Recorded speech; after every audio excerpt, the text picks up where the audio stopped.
बिस्मिल्लाह अर्रहमान अर्रहीम।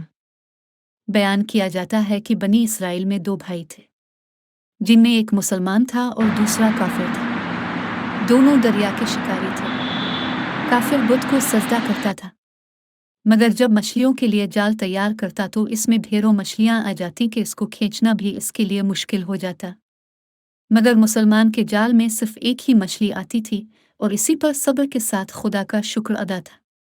इत्तेफाकन एक रोज इस मुसलमान की बीवी अपने मकान की छत पर गई तो इसकी नज़र काफिर की बीवी पर पड़ी, जो ज़ेवर और बेहतरीन लिबास से आरास्ता थी।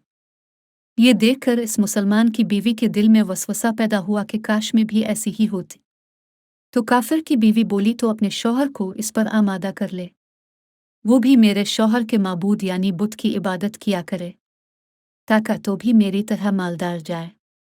ये सुनकर मुसलमान भाई की बीवी कुछ गमज़दा सी होकर नीचे आई और जब इसका शौहर घर आया तो इसने बीवी का हाल मुतगैर देखकर दरियाफ्त किया, आखिर क्या बात है जिससे तू इस कदर गमज़दा मालूम होती है। तो वो कहने लगी, बस मियाँ, या तो तुम मुझे तलाक दे दो, आपने भाई के माबूद की इबादत शुरू कर दो। ये सुनकर उसके शौहर ने कहा, खुदा की बंदी तो खुदा से नहीं डरती, ईमान की दौलत मिलने के बाद ये कुफ्र की बातें करती है। तो औरत बोली, बस मुझसे अब ज्यादा बातें ना बनाओ, मैं भी दूसरी औरतों की तरह अच्छा लिबास और अच्छे ज़ेवरात पहनना चाहती हूँ। जब इस मर्द मोमिन ने देखा कि यह औरत जिद पर उतर आई है और उसका असरार हद से बढ़ चुका है, तो इसने औरत को तसल्ली दी, कहा, अच्छा, घबराने की जरूरत नहीं है, मैं कल से कारीगरों और मजदूरों में जाकर मेहनत करके तुझे रोजाना 2 दिरहम देता रहूंगा, तो इससे अपनी हालत दुरुस्त कर लेना। यह सुनकर औरत को कुछ तस्कीन हासिल हुई और सवेरे ही वो मोमिन मर्द मजदूरी की तलाश में निकला, लेकिन किसी ने इससे हाल तक ना पूछा। ये देखकर वो दरिया के किनारे पहुंचा और शाम तक अल्लाह की इबादत में मसरूफ रहकर रात को जब घर आया तो बीवी ने दरियाफ्त किया, आज तुम कहाँ थे?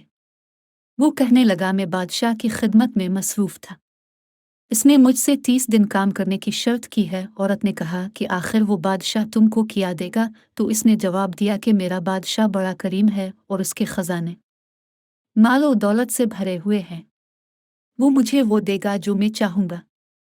चुनांचे इसी तरह बराबर वो अपने माबूद बरहक की इबादत में मसरूफ रहा और 30वीं रात हुई तो बीवी ने कहा, सुनो मियाँ, अगर कल तुमने मुझे मजदूरी लाकर ना दी तो तुम मुझे लाजमी तलाक दे देना। ये सुनकर इसको इस कदर परेशानी लाहिक हुई और 30वीं सुबह को इसने एक यहूदी से कहा, क्या तुम मुझे मजदूरी पर लगा लोगे?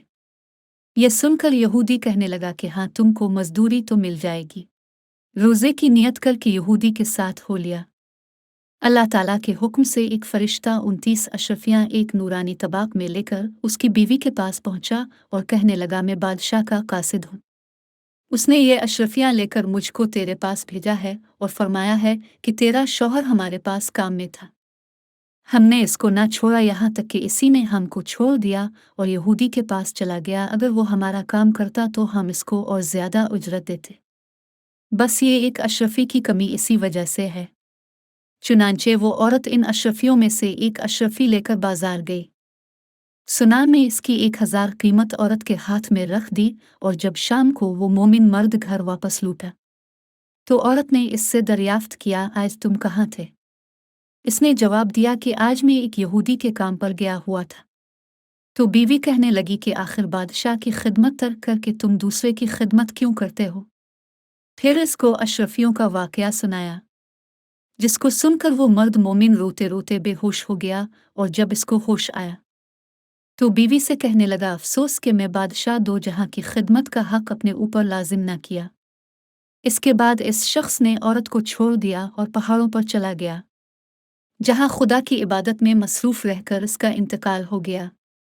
अल्लाह ताला इस पर अपना रहम फरमाए।